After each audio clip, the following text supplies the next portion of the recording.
with some prose. The Telltale Heart.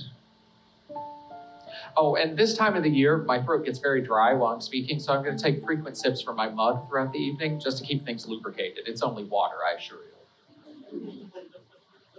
you. Oh, and since we are starting with the Telltale Heart, if it's been a while since you've read my story, I just have a little warning for you that it is wonderfully violent and dramatically gory. And if you're close to me in the front row, it gets a little extra dramatic for you. Is that okay? Okay, just want to make sure. The Telltale Heart. True. Nervous. Very, very dreadfully nervous I had been and am. But why will you say that I am mad? The disease had sharpened my senses, not destroyed, not dulled them. Above all was the sense of hearing, acute. I heard all things in the heaven and in the earth. I heard many things in hell. How then am I mad? Hearken and observe how healthily, how calmly I can tell you the whole story. It is impossible to say how first the idea entered my brain, but once conceived, it haunted me day and night. Object, there was none. Passion, there was none. I loved the old man. He had never wronged me. He had never given me insult. For his gold, I had no desire. I think it was his eye. Yes, it was this. He had the eye of a vulture, a pale blue eye with a film over it. Whenever it fell upon me, my blood ran cold. And so, by degrees, very gradually, I made up my mind to take the life of the old man and thus rid myself of the eye forever. Now, this is the point. You fancy me mad. Madmen know nothing. But you should have seen me. You should have seen how wisely I proceeded. With what caution, with what foresight, with what dissimulation I went to work. I was never kinder to the old man than during the whole week before I killed him. And every night, at about midnight, I turned the latch of his door and opened it. Oh, so gently. And when I had made an opening sufficient for my head, I put in a dark lantern, all closed that no light shone out, and then I thrust in my head. Oh, you would have laughed to see how cunningly I thrust it in. I moved it slowly, very, very slowly, so that I might not disturb the old man's sleep. It took me an hour to place my whole head in the opening so far that I could see him as he lay upon his bed. Would a madman have been so wise as this? And when my head was well in the room, I undid the lantern cautiously. Oh, so cautiously, for the hinges creaked. I undid it just so much that a single thin ray fell upon the vulture eye. And this I did for 7 long nights, every night just at midnight. But I found the eye always closed. And so it was impossible to do the work, for it was not the old man who vexed me, but his evil eye. And every morning when the day broke, I went boldly into his chamber and spoke courageously to him, calling him by name in a hearty tone and inquiring how he had passed the night. So you see, he would have been a very profound old man indeed to suspect that every night, just at 12, I looked in upon him as he slept. Upon the 8th night, I was more than usually cautious in opening the door. A watch's minute hand moves more quickly than did mine. Never before that night had I felt the extent of my own powers, of my sagacity. I could scarcely contain my feelings of triumph to think that there I was, opening his door little by little, and he, not even to dream of my secret deeds or thoughts. I fairly chuckled at the idea. And perhaps he heard me, for he moved on the bed suddenly as if startled. Now you may think that I drew back, but no. His room was as black as pitch, with a thick darkness, for the shutters were close fastened for fear of robbers. And I knew he could not see the opening of the door, and I kept pushing it on steadily.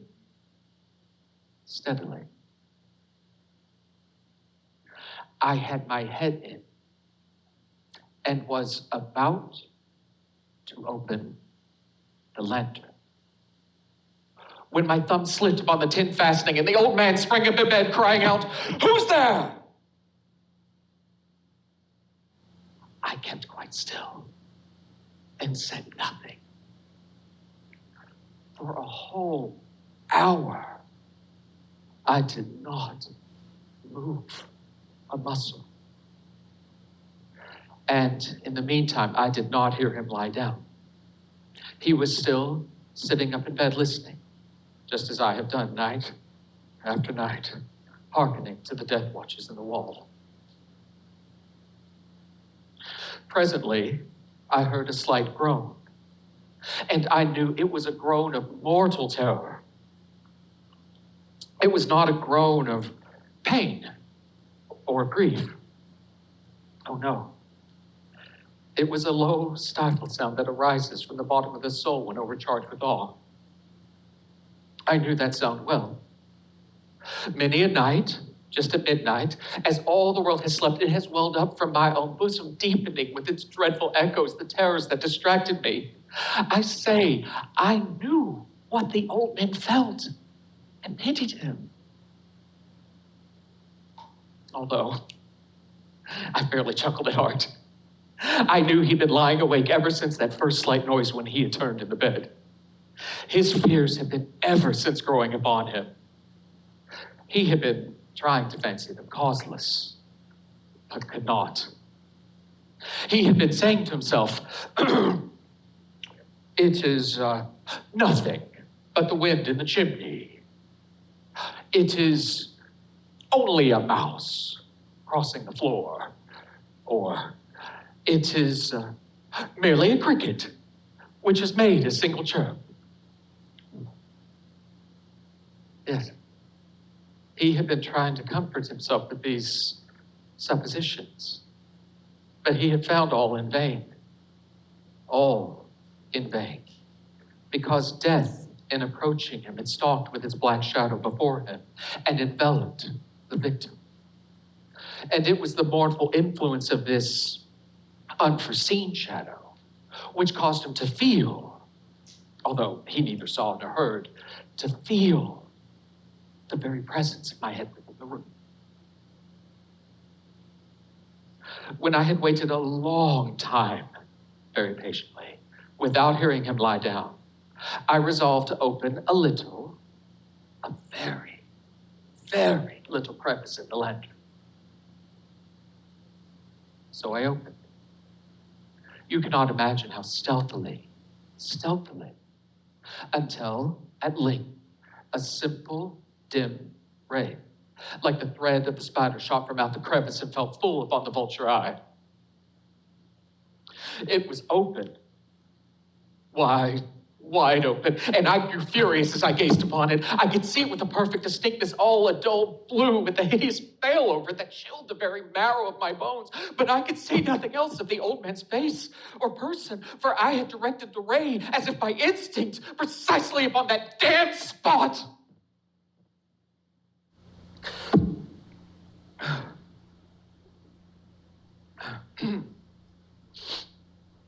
And have I not told you that what you mistake for madness is but an over-acuteness of the sense? Now I say, there came to my ears a low, dull, quick sound, such a sound as a watch makes when a belt to cotton. I knew that sound well, too. It was the beating of the old man's heart, and it increased my fury as a beating of a drum stimulates a soldier into courage. But even yet, I refrained and kept still. I scarcely breathed. I held the lantern motionless. I tried how steadily I could maintain the ray upon the eye. Meantime, the hellish tattoo of the heart increased. It grew quicker and louder every instant. The old man's terror must have been extreme. It grew louder, I say, louder every moment. You mark me well. I've told you that I'm nervous. So I am. And now, at the dead hour of the night, amid the dreadful silence of that old house, so strange a noise as this excited me to uncontrollable terror. Yet, for many minutes, I kept still. But the beating grew louder. I thought the heart must burst. And now a new anxiety seized me. The sound would be heard by a neighbor. The old man's hour had come. With a loud yell, I threw open the lantern and leapt into the room. He shrieked once only. In an instant, I dragged him to the floor and pulled the heavy bed over him. I then smiled gaily to find the deed so far done. Yet, for many minutes, the heart beat on with a muffled sound. This, however, did not vex me. It would not be heard through the wall. At length, it ceased. The old man was dead. I removed the bed and examined the corpse. Yes, he was stone dead. I placed my hand upon the heart and held it there many minutes. There was no pulsation. He was stone dead. His eye would trouble me no more.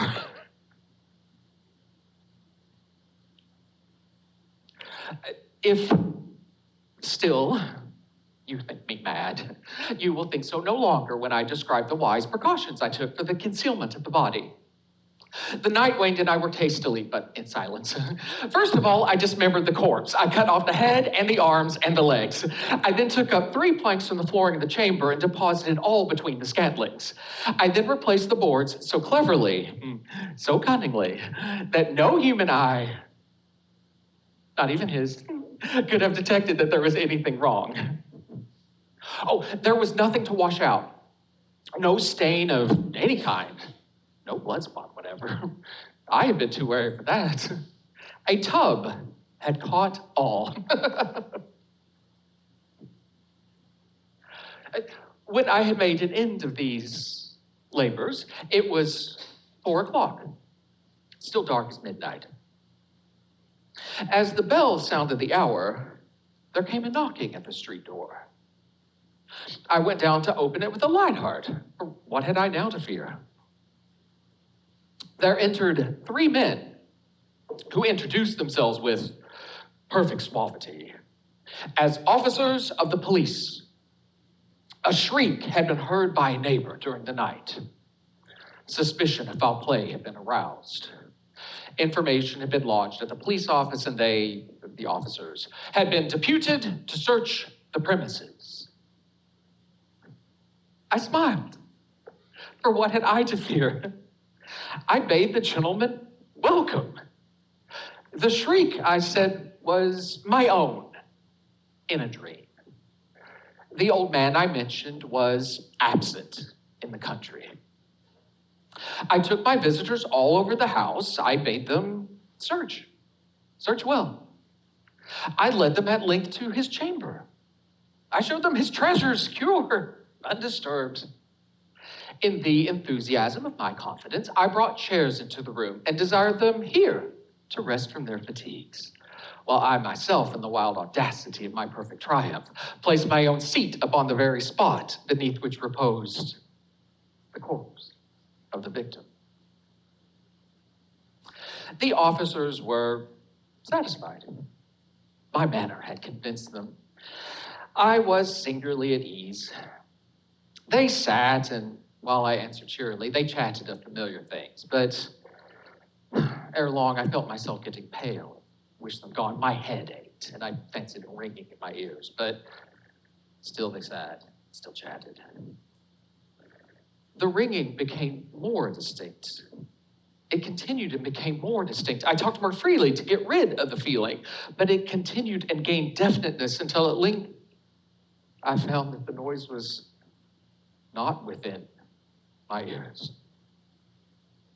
No doubt I now grew very pale, but I talked more fluently with a heightened voice, and yet the sound increased. And what could I do? It was a low, dull, quick sound, much such a sound as a watch makes when enveloped in cotton. I gasped for breath, and yet the officers heard it not. I talked more quickly, more vehemently, and yet the noise steadily increased. I arose and argued about trifles in a high key with violent gesticulations, but the noise steadily increased. Why would they not be gone? I paced the floor to and fro with heavy strides as if excited to fury by the observations of the men, but the noise steadily increased. Oh God, what could I do? I foamed. I raved. I swore. I swung the chair on which I had been sitting and grated it upon the boards, but the noise arose over all and continually increased. It grew louder, louder, louder. And still, the men chatted pleasantly and smiled. Was it possible they heard not? Almighty God, no. No, they heard. They suspected. They knew. They were making a mockery of my horror. This I thought, and this I think. But anything was better than this agony. Anything was more tolerable than this derision. I could bear those hypocritical smiles no longer. I felt that I must scream or die. And now, hark, again, louder, louder, louder, louder. Villains! I shrieked. Dissemble no more. I admit the deed. Tear up the planks. Here, here. It is the beating of his hideous heart. Thank you.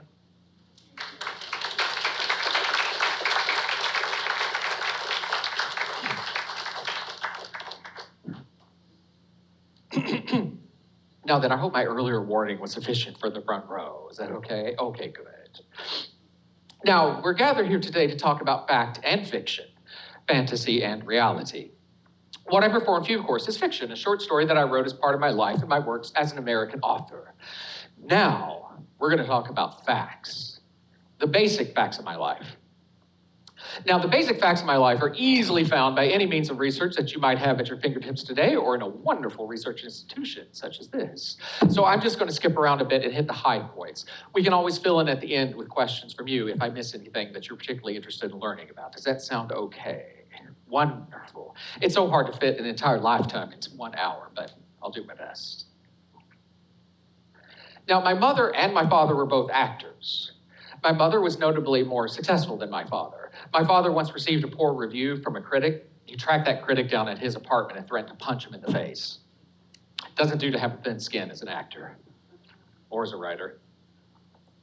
I was born while they were in Boston, January 19th, 1809. I had an older brother, William Henry Poe, and soon a younger sister, Rosalie. Now, we children were told, while we were all very young, that our father had passed away, but that's actually not true. The truth that we never learned within our lifetimes was that our father actually ran off and abandoned his young wife and his 3 children. No one knows exactly what happened to him, but it's thought that he ran off and became an accountant, so I guess the stage truly didn't agree with that. Now, my mother is described to me as beautiful and a highly talented actress, but I have no memory of her because she did pass away shortly after my younger sister's birth of consumption, what's now known as tuberculosis. Now, orphaned and abandoned, my brother and my sister were divided up and sent to live with 3 different families. I was taken in by actually fans of my mother, the John Allan family. Mr. Allan and his wife, Frances, were known to the local population. They were extremely, well, they would become extremely wealthy. They were well known as business people at that time. But Frances was a fan of my mother's, and when my mother was ailing, her situation was put into the local papers, and it was well known that her children were about to be orphans.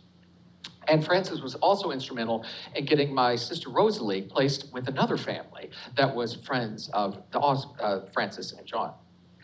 Oh, and my older brother got to go live with our grandparents. Good for him.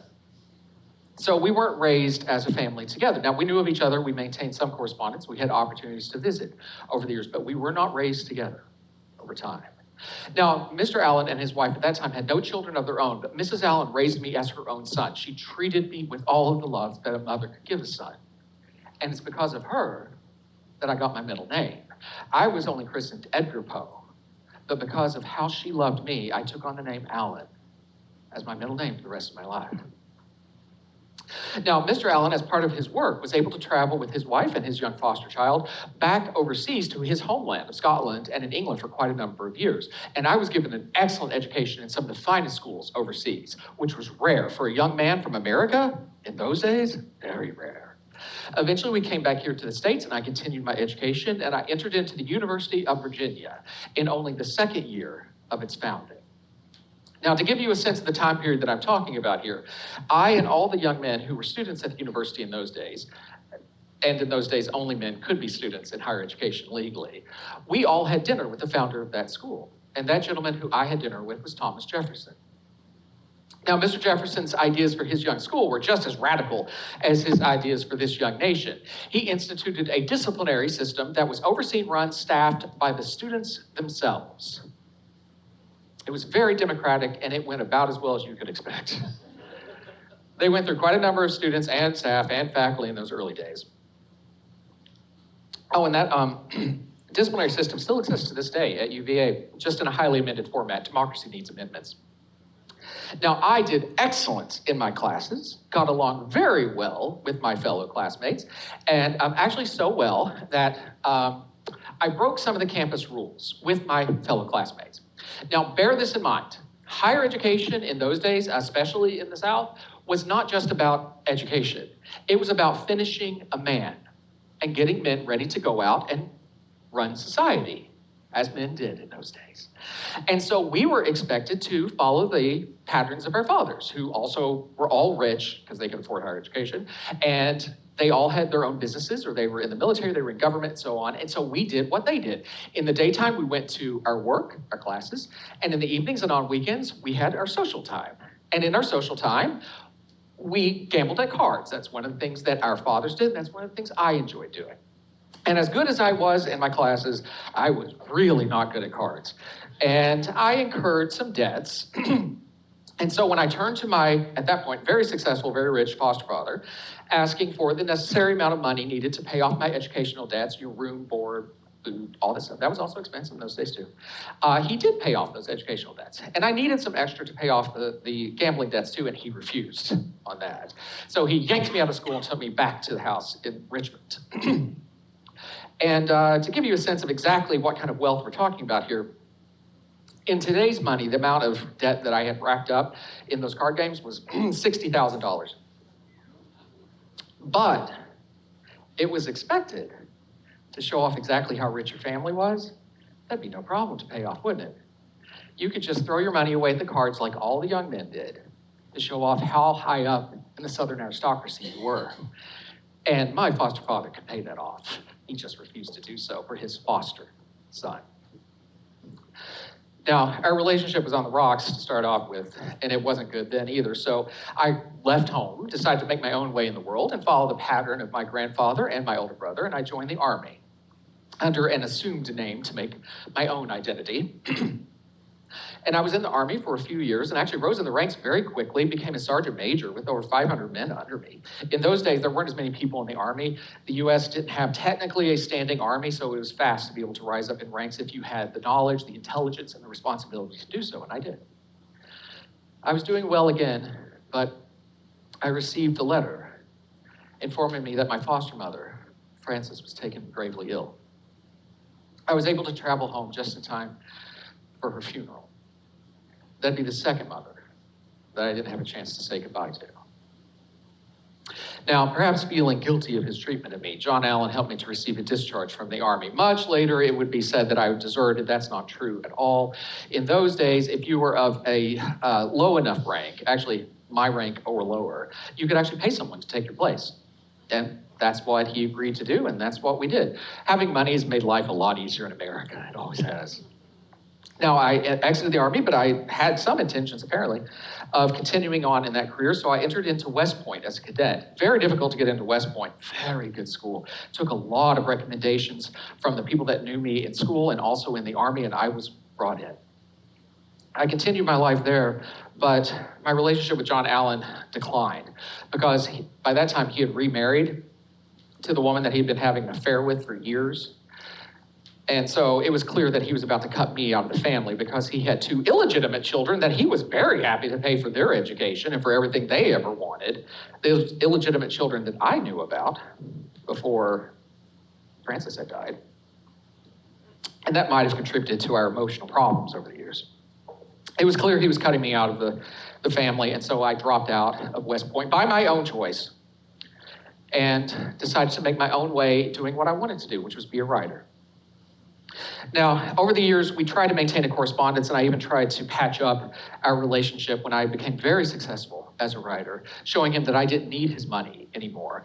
But he refused to talk to me, he refused to see me. Even on his deathbed, he threatened that he'd kill me if I came. When he died, he left, how many? 6 mansions in Richmond and had wealth well over $10 to $20 million in today's money, and he left me nothing. Provided for those illegitimate children, well, though. Now, at West Point, I went to spend time with my closest relative, my older brother, William. I was with him when I met a young lady by the name of Virginia Clem. After a brief courtship with the full support of her widowed mother, Virginia and I were married. Her mother moved in with us, and we would remain a family for the rest of our lives. Now, that's the personal stuff. Let's talk about professional work now, too.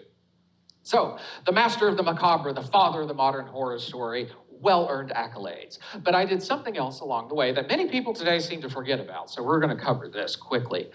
Who here in this room of very educated readers remembers reading my story of the murders in the Rue Morgue? You can raise your hand high. You don't have to be ashamed. It's not school anymore. Okay, good. I see some hands. All right. If it's been a while, if you don't remember, I just have to catch everyone up. So my story, The Murders in the Rue Morgue, is told to you by an English narrator spending time in Paris. He's traveling, and he's down on his luck, so he has to share a very cheap flat with a very strange, very interesting, and very intelligent Parisian by the name of Auguste C. Dupin. And he and Auguste have an interest in the darker areas of life, in the macabre, in true crime, what many people today find interesting. And so when a gruesome murder happens, that is in all of the papers, but flummoxes the local police, they take an interest. And what had happened was, in a cheap apartment building in the street leading to the morgue, the Rue Morgue in Paris, a mother and a daughter are sharing a one-room flat and an upper floor. And they are attacked in their own apartment in the middle of the night. And it's a vicious, violent attack that all the other people in the apartment building can hear happening. They hear the women screaming for help. So they call the police, of course. The police come, they batter down the door, but it is too late. And the police are met with a gruesome crime scene. Blood and human gore splashed across the floor. One body is found stuffed upside down into the chimney flue, which would take great strength to do so. The second body, attacked apparently with a straight razor because the neck was cut so deeply that the head was held on by only a tiny bit of tissue on the back of the neck. That body was cast out of the only window in the apartment into the courtyard below, splashing on the cobblestones and severing the head finally. And that window slammed shut and locked from the inside. And again, this was a one-room apartment. There was only one means of ingress or egress, and that was the door, which was also locked from the inside and had to be battered down by the police. And there was no sign of a killer. Not some Gothic mansion with secret doors and hidey holes and so on. This was just a cheap modern apartment with a home invasion crime. And there was money, gold, left out on the table that the women had been stacking up, getting ready to pay off their rent, and that was left untouched. There was no sign of the killer. There was no clear motive of the killer.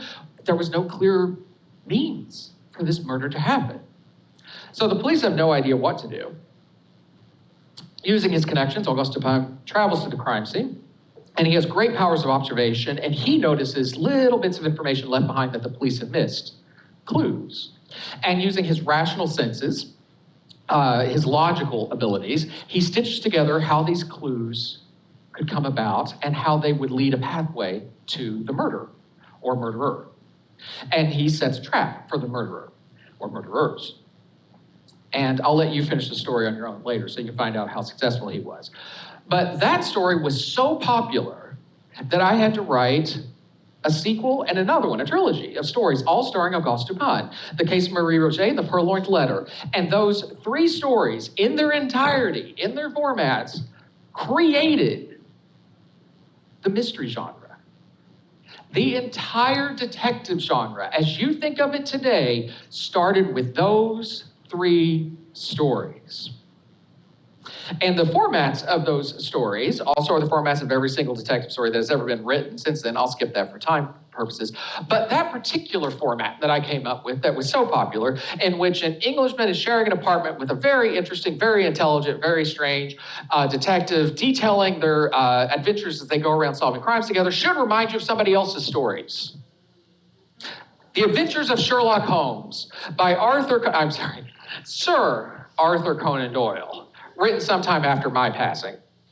And when asked what kind of influence my stories had on Sir Arthur Conan Doyle's stories, Sir Arthur stated, well, there was some influence. Of course there had to be. He did start the genre, but not really all that much influence because the stories could be kind of silly in parts. So really there wasn't that much influence on his stories. Interesting he would say that, considering he plagiarized entire passages of dialogue straight from my characters and put them right in the mouths of his characters.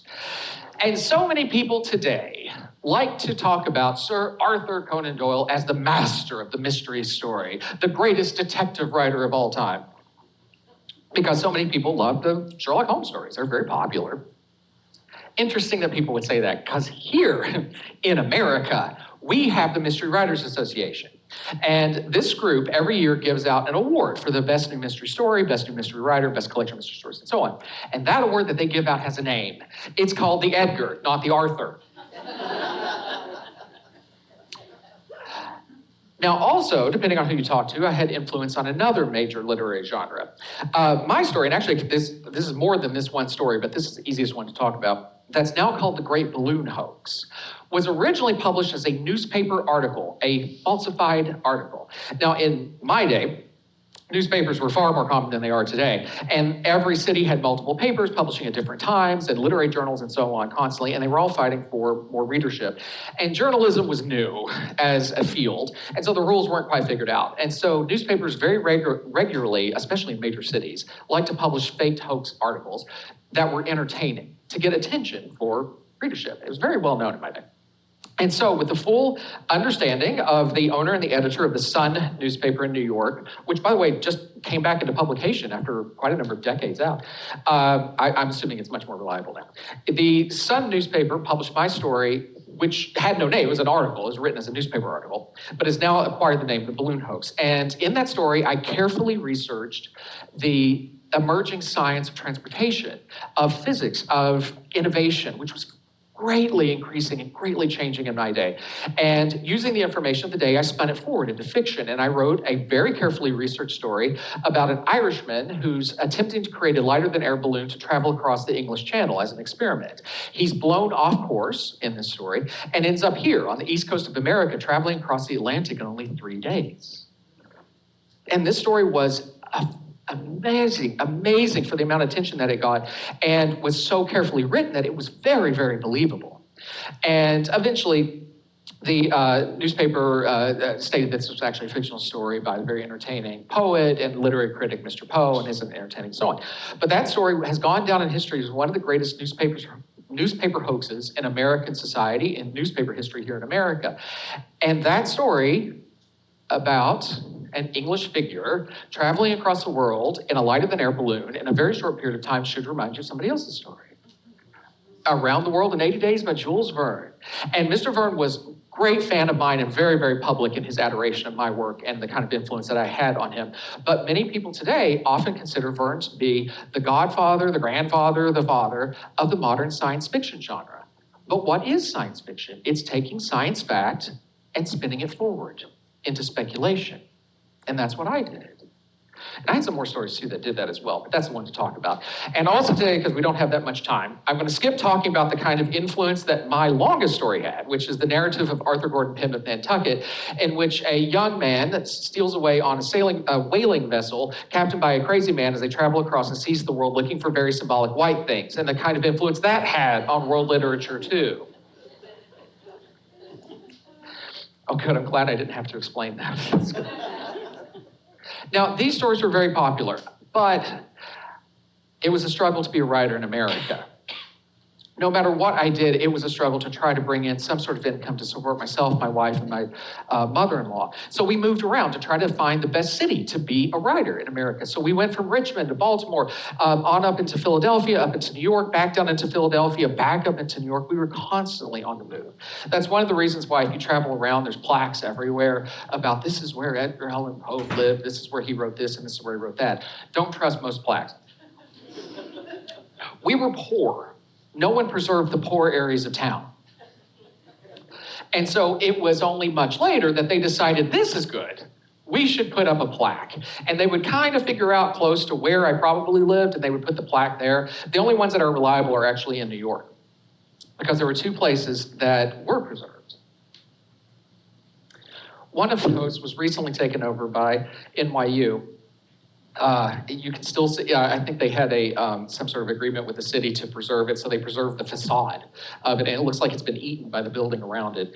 And they have the Poe room there with a few things that they uncovered from like the 20s when they were doing the excavation work. But the other building is the Cottage in the Bronx. That was a small building that we rented and that my dear wife had become sick in. While we were in New York, I finished a poem that I've been working on for 10 years, The Raven. It was immensely popular.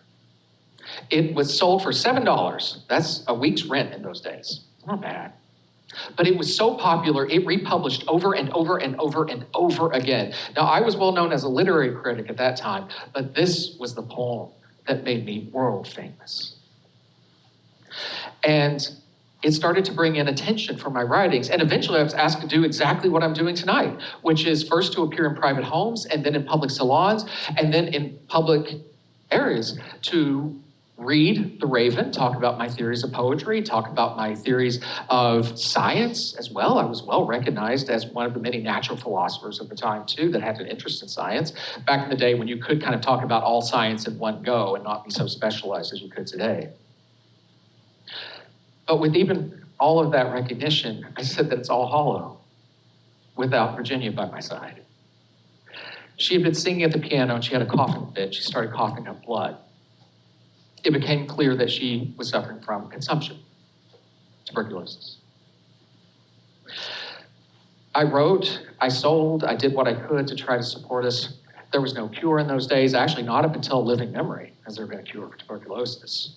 I got medicine for her, paid as best that I could with the money that came in. Her mother and I tried to care for her on her bed until eventually she passed away coughing herself to death in that tiny room, with so small that the bedposts at the head of the bed had to be cut off so that it could fit underneath the eaves in the cottage. We were so poor that we couldn't even afford clean sheets for her bed. A friend of mine put an ad in his literary journal asking for donations. Everyone knew of her illness. She passed away. We laid her to rest. And sometime after that, I kept a promise. I joined the Sons of Temperance. I stopped drinking for a while. There was no understanding in those days of an illness associated with alcohol, of what might drive someone to drink when they know it's the worst choice that they could possibly make. Whatever that may be, there was no understanding of that. Just pray about it, try harder. It's a personal failing. Now, I continued to write. I had to support myself and my mother-in-law. And over time, also, I had interest in remarrying as well. But my life seemed to start to really unwind after Virginia passed away.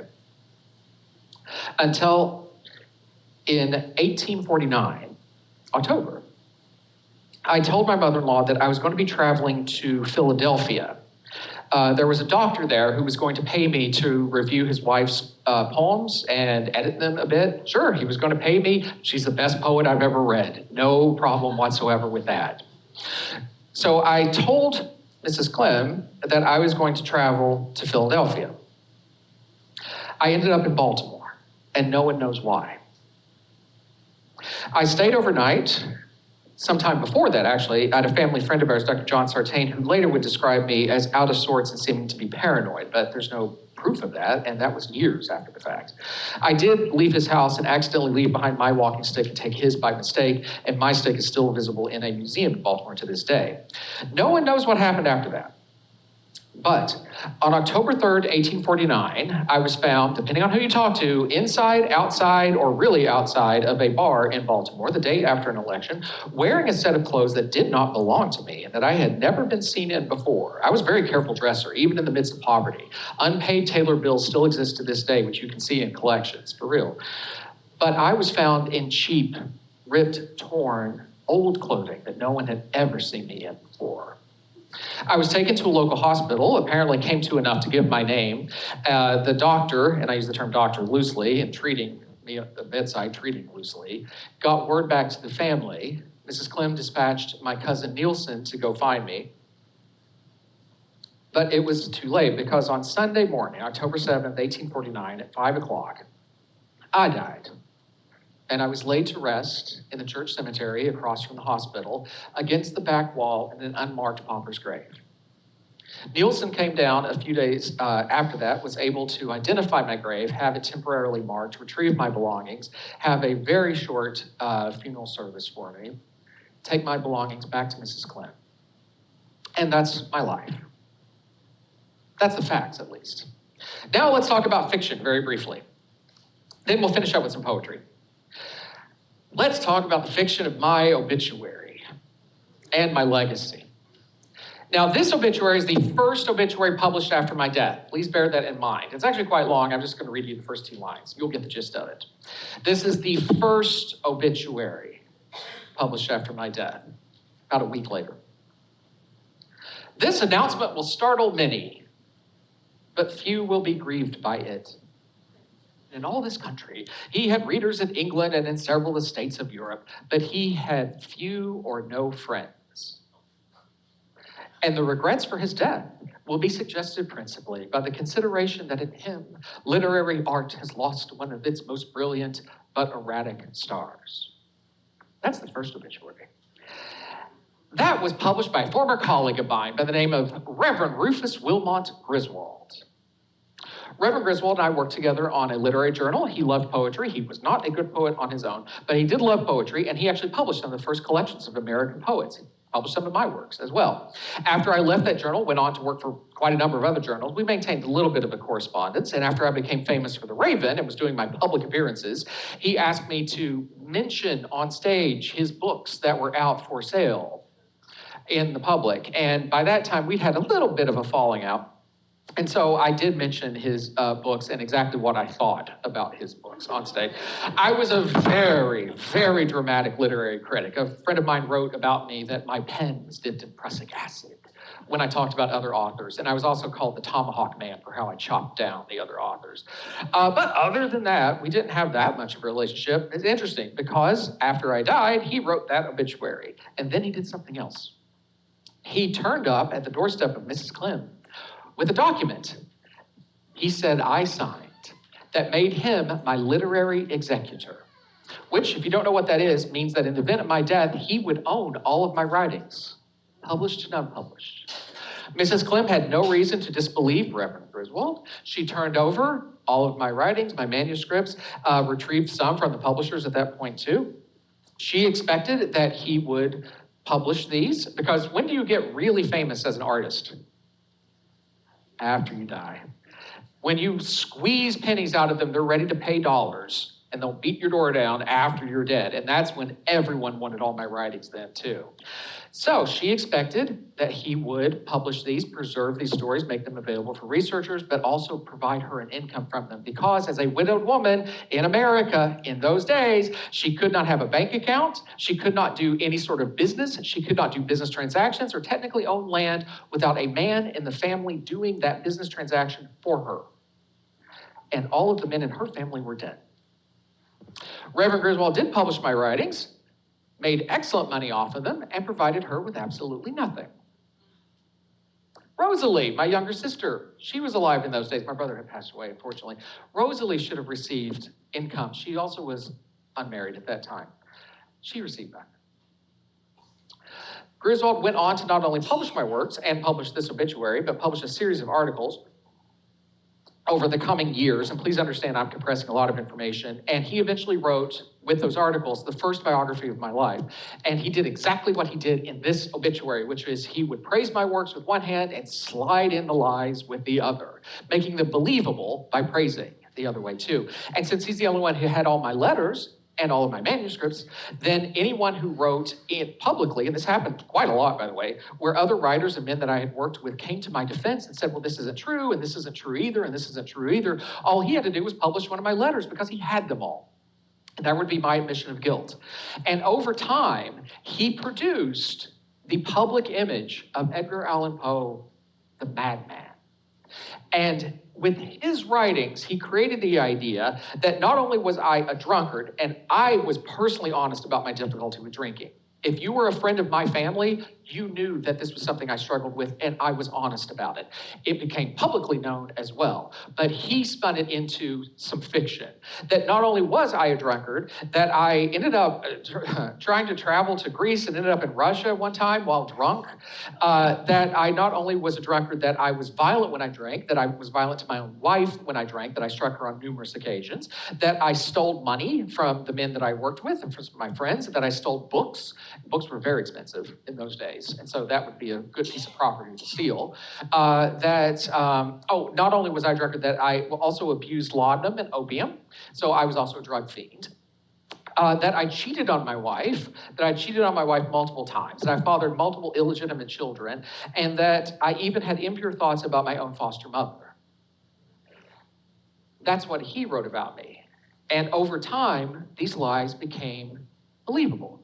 They became the legend.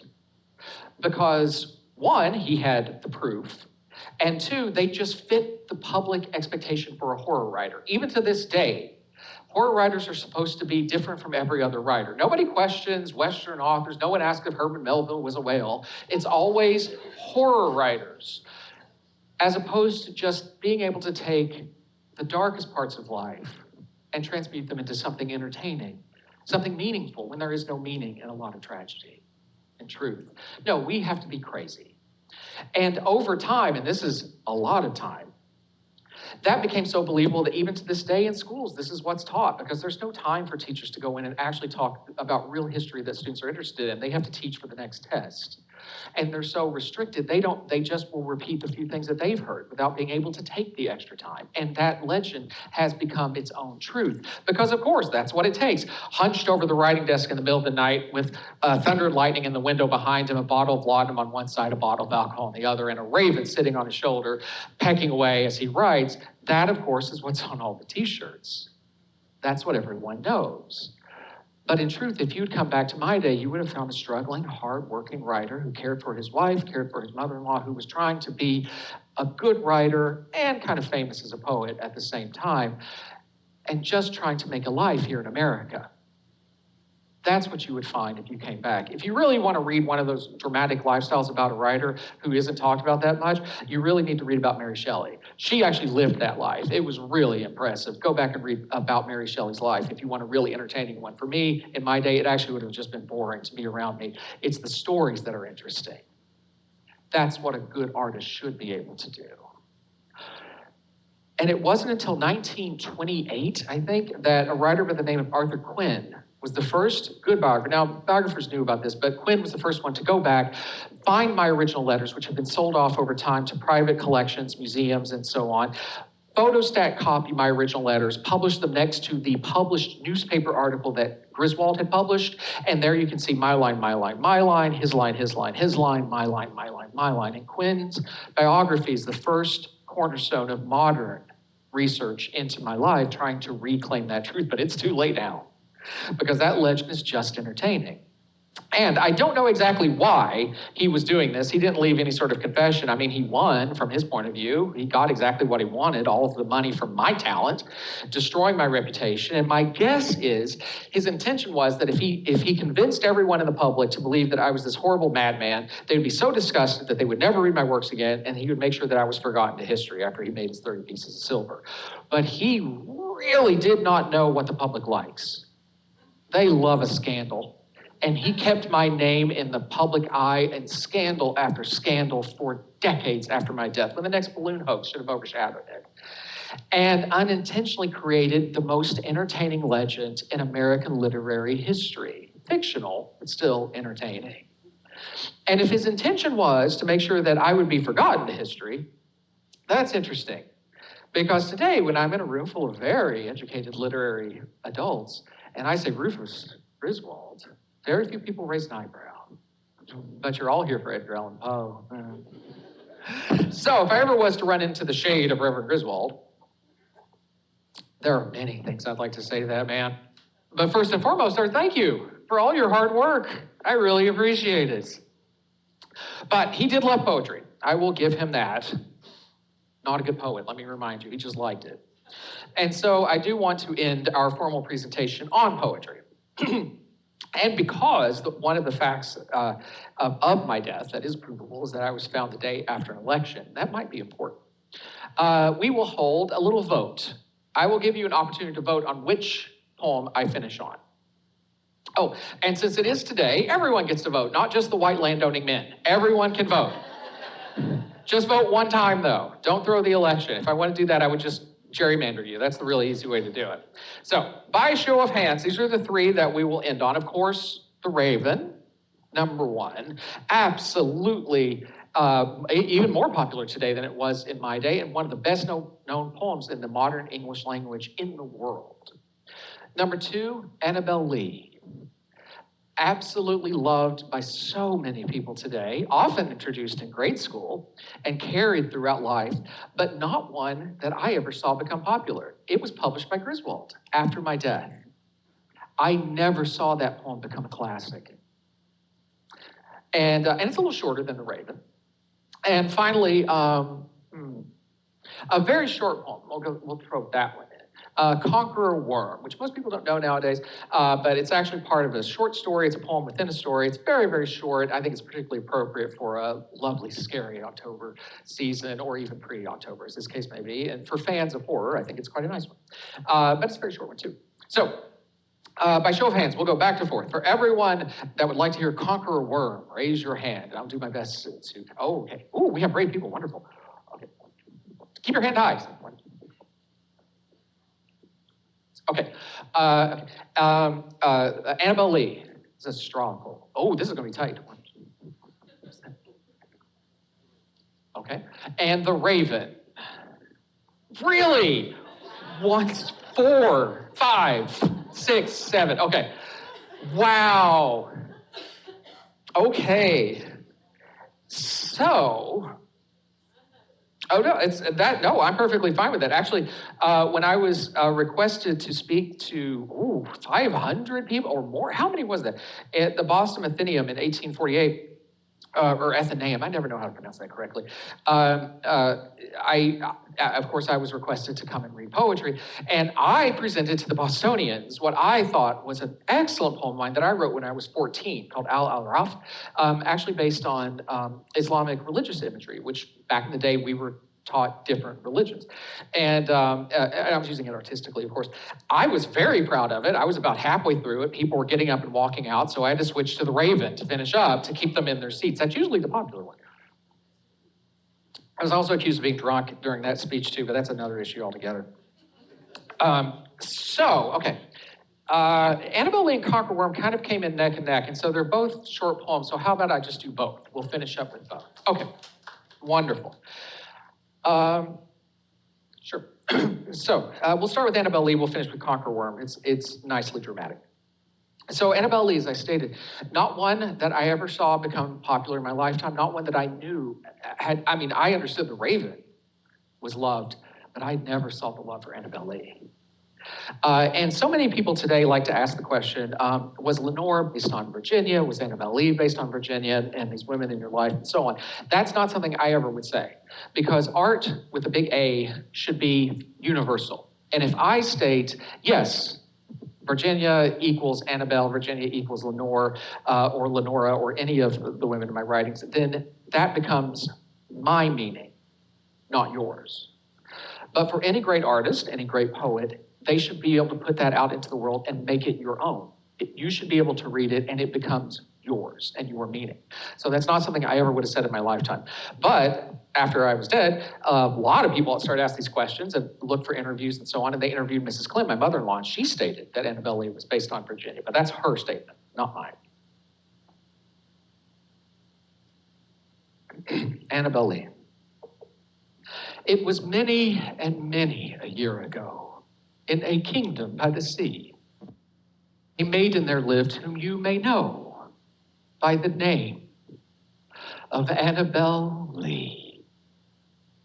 And this maiden, she lived with no other thought than to love and be loved by me. I was a child and she was a child in this kingdom by the sea, but we loved with a love that was more than love. I and my Annabel Lee, with a love that the winged seraphs of heaven coveted her and me. And that was the reason that long ago in this kingdom by the sea, a wind came out of the cloud, chilling my beautiful Annabel Lee, so that her high-born kinsman came and bore her away from me to shut her up in a sepulchre in this kingdom by the sea. The angels not half so happy in heaven when envying her and me. Yes, that was the reason, as all men know in this kingdom by the sea, that the wind came out of the cloud by night, chilling and killing my Annabel Lee. But our love, it was stronger by far than the love of those who were older than we, of many far wiser than we, and neither the angels in heaven above nor the demons down under the sea could ever dissever my soul from the soul of the beautiful Annabel Lee. And the moon never beams without bringing me dreams of the beautiful Annabel Lee. And the stars never rise that I feel the bright eyes of the beautiful Annabel Lee. And so, all the night time, I lie down by the side of my darling, my life and my bride, in a sepulchre there by the sea, in her tomb, by the sounding sea. Thank you.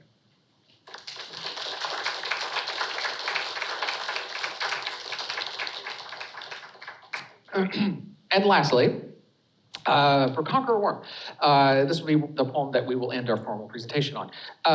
Context is important. Conqueror Worm is often, if you get the unabridged works, fiction and poetry of Edgar Allan Poe in that lovely gilded book that you can often purchase at your local Barnes & Noble, we'll be back in the poetry section. Along with the other poems. That's not the context. The context is that it's actually in a short story that I wrote, Lygia. And in that story, Lygia, the woman herself, actually writes the poem, and it is read by her lover as she is dying on the bed. So it has a different context if you read it. So I do encourage you to read it in the context, but as a standalone poem, it's fine. And also I think it's particularly appropriate because it is about a theater, a play, and everyone here. You get a quick vocab lesson for this one. In my day, the word mime, is just any actor. That just means any actor whatsoever. Today, it means a very particular type of clown actor, but in the context of this, we're talking about any actor. And so a mimic route would be a group of actors or a group of mimes. And if you're a particular fan of another horror writer who's from New England, well after my time, H.P. Lovecraft, pay close attention because you'll hear a lot of terminology that Lovecraft liked to lift and use in his stories too. But he was a great fan of mine. He was very clear about the influence he had, unlike some writers. So this does involve everyone here. Conqueror Worm.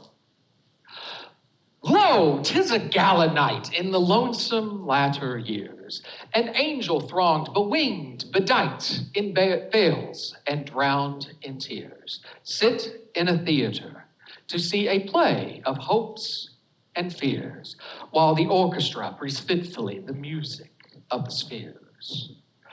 Mimes in the form of God on high mutter and mumble low, and hither and thither fly, mere puppets they, who come and go at bidding of vast, formless things, that shift the scenery to and fro, flapping from out their condor wings in visible woe. Oh, that motley drama, it shall not be forgot, with its phantom chased forevermore by a crowd that sees it not, through a circle that ever returneth into the self-same spot, and much of madness, and more of sin, and horror, the soul of the plot. But see amid the mimic rout a crawling shape intrude, a blood-red thing that writhes without the scenic solitude. It rides, with mortal pangs the mimes become its food, and angels sob at vermin fangs in human gore imbued. Out are the lights, out all, and over each quivering form the curtain, a funeral pall comes down with the rush of a storm, and the angels, uprising, unveiling, affirm that the play is the tragedy, man, and its hero, the conqueror worm. Thank you.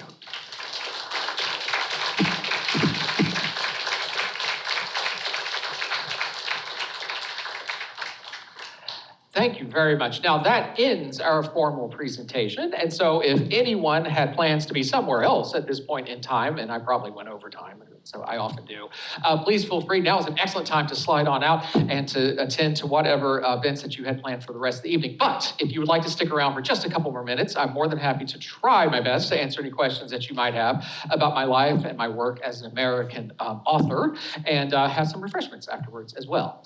So yes.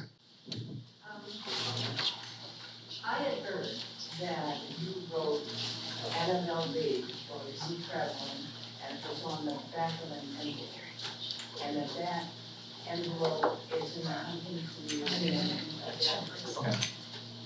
Have you read it? Okay, so the question is that you heard that I wrote Annabelle Lee while I was traveling, and I wrote it on the back of an envelope, and that envelope is currently at the Huntington Museum in California. I'm going to give you an unsatisfying answer, and I apologize for this. So I do not know if there's an envelope in Huntington, California with Annabelle Lee written on it, but I can tell you this. There is a handwritten manuscript of Annabelle Lee that is still around today. I don't know in whose collection it is. It was most recently shown in New York City back in around sorry, getting my centuries off just a bit. 2019, I think, in one of the only exhibits bringing a lot of my manuscripts together. And I can tell you this too, multiple manuscripts of multiple stories exist in lots of different collections because I rewrote poems and stories frequently. And so I would write a poem, I would send it off to be published because you could get paid immediately. Assuming they were going to publish it immediately, you could be paid immediately, pay off some bills, and then I would keep writing it and keep adjusting it as any writer would, and then send that new copy over to somebody else to publish, because it's a new work technically, right? Because you just edited it. And so there are multiple copies of multiple stories. I do not know, that's a very good question, but I do not know if there is more than the manuscript that was recently on display in New York City, and whether it was on the back of an envelope is possible, but I do not know that at this time. I will say, though, it is really interesting to see my original manuscripts because you sort of imagine them kind of like this, but they're not. Paper wasn't so defined as it is nowadays. And so they're actually long scrolls. They're actually these long pieces of paper sort of pasted together. And I had very clear handwriting. This is a weird thing that no one talks about today, but publishers loved me. Like the typesetter publishers loved me because I had the clearest handwriting of any author that was sending them manuscripts. They had no problem in reading what I wrote. And so for the manuscripts, the poems, manuscript stuff that are still visible today, you can see this incredibly very clear and easy to read handwriting, which was specific to what I was publishing because it varies from what I wrote in my personal letters, just to friends. So there's clearly a difference between me writing for publishing versus me writing for friends at this time too. But some of those are still visible. It's rare to see them together nowadays, though. But excellent question. Anyone else? Yeah, I want to make sure I'm not missing anybody in the back. Yes? Oh, what happened to Frances, my mother-in-law? She passed away, I don't think it was tuberculosis. I think that when we were in England, she actually got sick in England. So her illness lasted over a couple of years. So she started to be ill while we were traveling overseas in England and started to have downturn in her health. And that's a good possibility that that's when John Allan, her husband, started to lose a lot of interest in her because her health was not good. At that time. And remember, they had no children of their own, and he was very focused on having his own children. And so her illness slowly lasted over like about a decade, coming all the way back to America before it finally took her. And I don't remember what the doctors at that time stated that within the doctors of that time, stated that she finally passed away of, and I truly cannot remember. I know it's not tuberculosis. That seemed to take everyone else. And there was enough other diseases going around, so it wasn't scarlet fever. It wasn't one of those. It seemed to be something that was more internal to her. But I apologize, I do not know. Let me get to you, and then I'll come back to you. Yes? A little bit, I was going to ask, did he ever go to Europe as a successful writer and tour Europe? Did I ever go to Europe as a successful writer, as an adult, and tour Europe? No, I never had that opportunity. The rumor that came from Griswold, that actually lasted for quite a long time in a lot of my biographies, was that I did travel, that I had this intention to go to Greece to be involved in the Greece Civil War, and that I was drunk, somehow made it off kilter and went to Russia instead, ended up in Moscow, well, at that time, St. Petersburg, and was rescued by the American ambassador, which was an American ambassador at that time there, and then helped to come back to America. All of that is not true. As an adult and as a writer, I flat out didn't have the money. It was good enough that we could travel within a few states at this point in America and never any opportunity to go overseas. Interestingly enough, though, Charles Dickens was so popular, he came here to America, and he did readings here in America. And out of all the authors that I savaged as a critic, not him. I loved his works, and he loved my works. And when he came here to America, we met up in Philadelphia, and I was able to spend some time with him, have some dinner with him, interview him for a journal that I was working on. And interestingly enough, this was before The Raven. Dickens was also, when he read here in America, it didn't go well. No one liked him. They didn't like how he sounded. They didn't think he was a very good public reader. But he had a pet, And as anyone who has a pet knows, you like talking about your pet. Can you guess what he had? He had a raven. He had a pet raven named Grip, Grippe, Grip.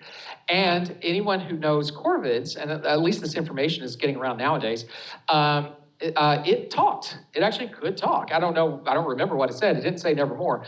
And he introduced a talking raven into his story Barnaby Rudge, and it would be later stated that probably influenced my writing, because I reviewed Barnaby Rudge, and I stated that there was this character of a raven that a sailor had, and that it was used for jokes. It was used as like comic relief, but it could have been used in some other way. And after I became famous for my poem, one of my literary friends who liked to publish little ditties in the journal stated, "Here comes Poe with his raven, like Barnaby Rudge. 3/5 of him genius, 2/5 sheer fudge." But there's a good possibility that Dickens may have actually influenced the writing of my poem because of his raven. And out of the manuscript that I don't know about, I can tell you this: that raven is stuffed and at the Philadelphia Library to this day. I have no idea how it got there, but you can still see Grip to this day, and possibly he was the influence. I think we have time for 2 more questions at this point. I don't want to take extra time. Yes? Oh, the Poe toaster. That one? Okay. So this is actually a legend that's true. So out of all the legends that are not true, this is a true one. So we're talking about the Poe toaster as a toast like this. So in modern times, now I get to talk about the turn of the century of the 1900s. Within modern memory, at my burial place in the church cemetery in Baltimore, which, by the way, I was, thanks to Nielsen for identifying my place of burial, because eventually the town disinterred me and reinterred me to the front of the cemetery, which was much better for the tourist trade. They could get in and out a lot easier. And then eventually Virginia was disinterred from her place of rest. A complete side note, she was laid to rest in a pauper's grave in New York, as we all were. We didn't have money to pay for headstones. That cemetery, which was in the Bronx, was moved because they were putting a road through it in the early 1900s. And she was just going to be cast aside, her remains, just like everyone else that was in the pauper cemetery. But a fan of mine knew of what was happening. He showed up, stated that he was a family member, laid claim to her bones, put them in a box, and kept them under his bed for 35 years. I guess he didn't have any place else to store them. And then when he was at the end of his life, he went to Baltimore and talked to the Historic Society there and the people there and offered to give her remains to Baltimore. They placed her remains there next to me, and Mrs. Clem is interred there too, and we remain a family there to this day, which you can still visit. Everybody has quite a story after death. Within modern times, on the anniversary of my death, I think it's my birth or my death, January or October. I think it's October. Maybe in January. I mixed that up a little bit. Someone would show up. It had to be death because it was 5 o'clock in the morning. Someone would show up at the grave at 5 o'clock in the morning, dressed all in black, and would leave behind a bottle of cognac, a half-filled glass, and a single rose at the grave, and then leave. And this person became known as the Poe toaster. And as this person became more famous, and this would not happen today, but as this person became more famous, people would show up and wait for this person to show up, and they would stay respectfully across the street and give space for the person to come in, leave behind the drinks and so on, spend a few minutes at the grave quietly, and then leave. And there's been speculation after speculation. Was this an extended family member? Virginia and I didn't have children, so definitely not one of our children. Was this just someone that was a fan of mine, and so on? And in the anniversary of my death, I think it was in 2008 or 2009, a note was left behind, and this went on for decades, by the way. A note was left behind with the drink and with the rose, and it said, "Someone will take my place." And clearly the person was aging out of being able to do this. And so the next year, everyone showed up and waited, and no one showed up. And then the next year, everyone showed up and waited, and someone showed up in a limousine, and it was clearly just someone who was looking for the attention, and then somebody else did it the year after that, and then the person hasn't come, no one has taken over. as the Poe toaster. And so as of right this second, no one knows who the Poe toaster was. It is still an actual mystery. I kind of hope that it never gets solved because mysteries are a lot more interesting when they're not solved. The best speculation I've ever heard, though, was that it was the head of the Tourism Board of Baltimore. And I think that's just great. So yeah, that's a Poe toaster. Let me finish up, and I'm going to hang around. I just don't want to keep people too late, but I do want to finish up on this, and then we will end our formal Q&A. No one has asked, I'm sure someone wants to know about my death. This is, speaking of mysteries, and this is a good place to end on. So there's all this speculation about my death, and actually just published is this book, Mystery of Mysteries, The Death and Life of Edgar Allan Poe.